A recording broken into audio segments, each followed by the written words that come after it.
মঙ্গলবার বিকেলে কালীগঞ্জের মোলান্দি গ্রামে তামান্না খাতুনের বাড়িতে পৌঁছালেন কংগ্রেসের বর্ষিয়ান নেতা অধীর রঞ্জন চৌধুরী। মেয়ের ন্যায় বিচারের দাবিতে দীর্ঘদিন ধরে লড়াই চালিয়ে যাওয়া তামান্নার মা সাবিনা খাতুনের সঙ্গে দেখা করে তিনি পাশে থাকার আশ্বাস দেন। জানা গিয়েছে, বড়চাঁদঘর গ্রাম পঞ্চায়েতের পাঁচখেলা এলাকায় একটি ফুটবল প্রতিযোগিতার উদ্বোধনী অনুষ্ঠানে যোগ দিয়েই সেখান থেকে সরাসরি তামান্নার বাড়িতে যান অধীর।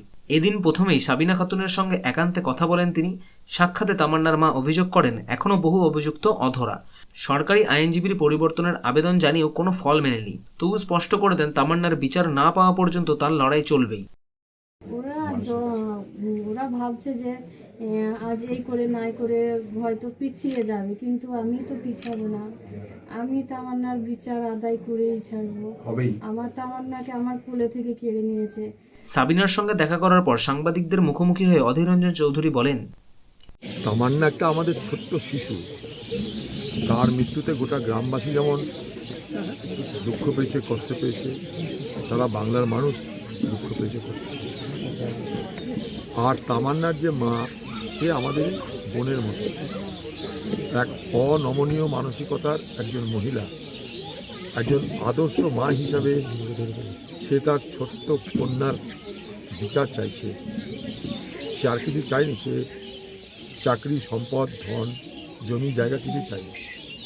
তার ছোট্ট তামান্নাকে সে হারিয়ে সে ব্যথাতুর মা নিজেকে কখনো ধরে রাখতে পারে না। তাই কখনো তার মনে হয় যে আমার আর বেঁচে থেকে লাভ কী। তাই সেও তার প্রাণনাশের জন্য কখনো চেষ্টা করে। এগুলো আমাদেরকে খুব কষ্ট দেয়। একটা রাজ্যে বিচার হোক, যে অপরাধী সে অপরাধী গ্রেপ্তার হোক, শাস্তি হোক, এটা যারা চাইছে তাদের চাওয়ার মধ্যে কোনো তো আতিশয্য নেই। একটা মা তার ছোট্ট আদরের একটা সন্তান, যাকে আদর করে তামান্না নাম দিয়েছিল, তার এই মৃত্যু তো কাম্য ছিল না। চোখের সামনে ঘুরে বেড়াতো সবসময় মেয়েটা, আজকে সে হারিয়ে গেছে। একজন মায়ের জন্য এর থেকে বড় ক্ষতি আর তো কিছু হতে পারে না। তামান্নাকে হারিয়েছে, জগৎকে হারিয়েছে, তার পৃথিবীকে হারিয়ে ফেলেছে, তার বাঁচার ইচ্ছাকে হারিয়ে ফেলেছে। এটা একটা মানুষের জন্য কতটা তীব্র কষ্টের আমরা অনুমান করতে পারি। তাই তার মায়ের সঙ্গে দেখা করে সে আমাদের বোনের মতন, তাকে অন্তত এটা বললেন যে তামান্নার বিচার পেতে হিম্মতের সঙ্গে নিজেকে টিকিয়ে রাখতে হবে, বাঁচিয়ে রাখতে হবে এবং লড়াই করতে হবে। এবং এটা তো আইনি ব্যাপার, এটা কোর্টের ব্যাপার। তামান্নার হয়ে যারা লড়াই করছে আইনি লড়াই, তাদের দেখার বিষয়টা। তামান্নার মার মনে হয়েছে যে সরকারি উকিল, সে সরকারি উকিল খুনিদেরকে বাঁচাতে চাইছে, তাই সে তাদের পরিবর্তন চেয়েছে। তার পরিবর্তন যার মধ্যে অন্যায় তো কিছু নেই। আমরা চাই যে সবাই, এই গ্রামের সব মানুষ, তামান্নার পরিবারের প্রতি তাদের সমবেদনা থাক, তাদের সমর্থন থাক। তারা যেন লড়াইটা চালিয়ে যেতে পারে, তার জন্য তারা সবাই সহযোগিতা করুক। তামান্নার মা, তার পরিবার দেখেছেন, একটা ছোট্ট পরিবার, অভাবী পরিবার, অভাব থাকলেও তামান্নাকে নিয়ে তারা অনেক আশা দেখেছিল জীবনে। তার স্বামী বাইরে কাজও করত, তারা তো কিছু চায়নি কাউরির কাছে। সুন্দর একটা বাড়ি, ছোট্ট, কিছুই নেই, একটা ছোট্ট বাড়ি, কতগুলো ফুল গাছ নিয়ে ছোট্ট এলাকায় তারা বসবাস করে নিজেদের জীবনকে পরিচালিত করতে চেয়েছিল।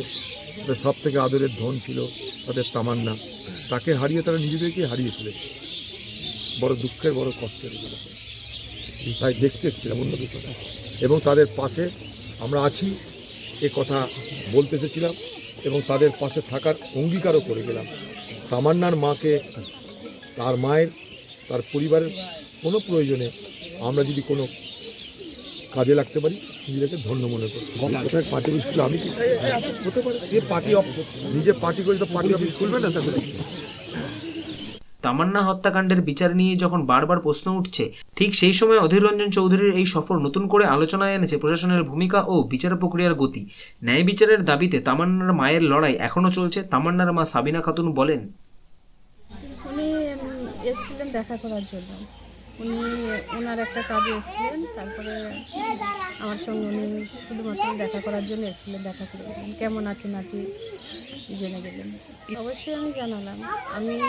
আমি এর আগে একদিনকে বলেছিলাম আমি সবাইকে আমার দরকার, সে যে আসবে আমার সামনে আমার সবাইকে দরকার, সবার কাছে আমি হাত জোর করে করে বলবো যে আমার মেয়ের জন্য ন্যায্য বিচারটুকু পাই, যার জন্য সবাইকে আমার দরকার।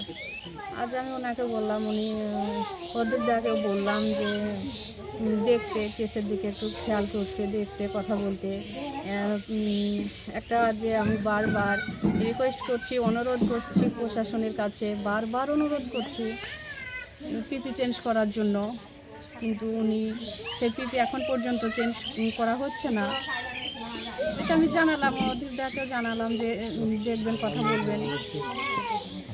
আমি আসামিগুলো যে তোলা হচ্ছে না তার জন্য জানালাম, আসামিগুলো তোলার জন্য।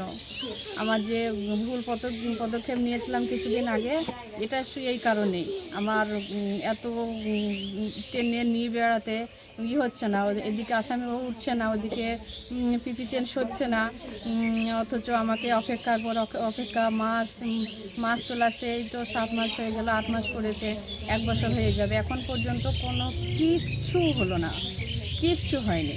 মেয়েটা নেই, 1 বছর হয়ে আসছে, মেয়েটা আমার বুকেতে নেই। সহ্য না করতে পেরেই আমার ওই ভুলভাল ডিসিশন নিয়েছিলাম আমি এলাকার মধ্যে সবসময় আতঙ্কায় থাকি, কেন ওরা বাড়ি আসে, এই জন্য ওরা বাড়ি আসে, হয়তো বলবে যে এখন আর ওরা কেউ কিছু করবে না, কিন্তু আমি বুঝি না, আমি বুঝতে পারি না কেন আমার বাড়িতে এসে যেহেতু মেরে গেছে আমার চোখের সামনে, আমার মনে হয় ওরা সব কিছু করতে পারবে, সব সম্ভব ওদের সম্ভব সব, ওরা সব কিছু করতে পারবে।